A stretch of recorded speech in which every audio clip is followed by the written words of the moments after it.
Same उसी चीज़ को लेके हम फार्म पे पहुँचे हैं और एक छोटे से एग्जांपल के थ्रू हम एसिडोसिस को एक्सप्लेन करेंगे कि किन किन चीज़ों को हमें ध्यान में रखना चाहिए और कैसे हम एसिडोसिस से अपने फार्म के एनिमल्स को प्रिवेंट कर सकते हैं।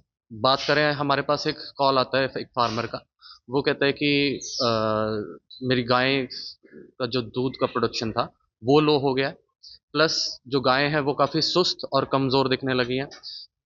उसके बाद जो गोबर है वो पतला हो गया है, साथ ही साथ गोबर में दाने देखने को मिल रहे हैं। इसके अलावा कुछ एक गाय में लेमनेस जैसी प्रॉब्लम भी देखने को मिल रही है। इन सब चीज़ों को ध्यान में रखते हुए जब हम फार्म पे पहुंचते हैं तो हम देखते हैं कि उसका जो मेन कारण है वो उसकी फीडिंग प्रैक्टिसेस है और ग्रुपिंग ऑफ एनिमल्स है। मतलब अगर हम बात करें फीडिंग प्रैक्टिसेस को लेके, कई बार फार्मर दूध बढ़ाने के चक्कर में कंसंट्रेट यानी कि फीड ज़्यादा दे देता है और हम हमेशा बात करते हैं कि रफेज की रेशो और कंसंट्रेट की रेशो हमें बैलेंस बना के चलना होता है ताकि एसिडोसिस हम बचा सकें, उसका प्रोडक्शन मेंटेन रख सकें। अगर कंसंट्रेट यानी कि फीड सिर्फ हम ज़्यादा कर देंगे तो उससे रूमन अपसेट हो सकता है। रूमन अपसेट होने के कारण ये सारी की सारी गोबर पतला होना, गोबर में दाने दिखना, पशु कमज़ोर होना, ये सब चीज़ें हमें देखने को मिलेंगी। तो जैसे आप देख पा रहे हो, ये हमारे टीएमआर मशीन है।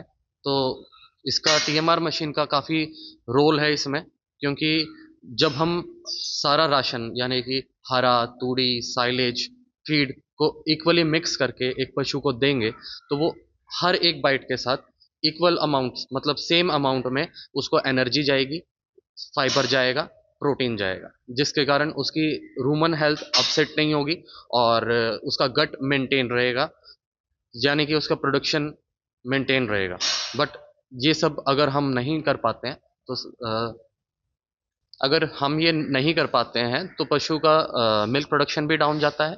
साथ ही उसकी जुगाली में आपको फ़र्क देखने को नज़र आएगा, गोबर में चेंजेस नज़र आएंगे, ओवरऑल प्रोडक्शन और पशु की हेल्थ ख़राब होती है। ठीक है।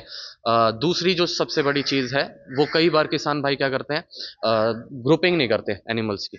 एक ही ग्रुप में बड़ी गायें भी, छोटी गायें भी और जो मीडियम दूध देती है उनकी, वो तीनों एक ही ग्रुप में होते हैं, जिसके कारण बड़ी गाय को तो एनर्जी शॉर्ट हो जाता है और जो छोटी गाय हैं वो ज़्यादा खाने के कारण एसिडोसिस में चली जाती है।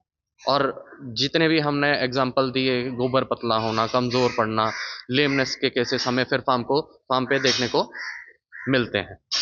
इसी तरीके से आप यहाँ देख पा रहे हो कि सबसे पहले आप अपने फार्म पे ग्रुपिंग करो, हाई यील्डर्स की, लो यील्डर्स की और मीडियम यील्डर्स की, ताकि उनको कितना दाना जाना चाहिए, कितना साइलेज जाना चाहिए, जो रफेज कंसंट्रेट रेशो की हम बात कर रहे हैं, वो हम मेंटेन कर सकें।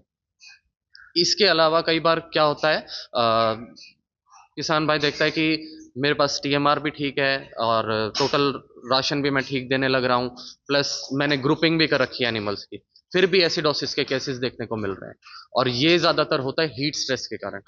तो आप ध्यान रखो कि हीट स्ट्रेस में जब भी आपको चारा देना है वो ठंडे समय में देना है, यानी कि सुबह जल्दी और लेट इवनिंग में।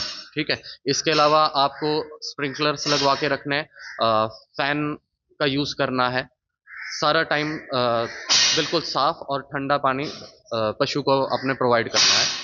इसके अलावा अगर मैं बात करूं तो इन सब चीज़ों से सिर्फ हम एसिडोसिस से नहीं बचाते पशु को, साथ ही फार्म का जो मिल्क प्रोडक्शन है उसको बढ़ाते हैं, जो मिल्क फैट परसेंटेज है उसको बढ़ाते हैं और जो एनिमल की ओवरऑल हेल्थ है उसको मेंटेन करके रखते हैं। तो मैं उम्मीद रखता हूँ आप इन सब चीज़ों को अपने फार्म पे इम्प्लीमेंट करोगे, इन सब चीज़ों का ध्यान रखोगे ताकि आप अपने फार्म के पशुओं को एसिडोसिस होने से बचा सको।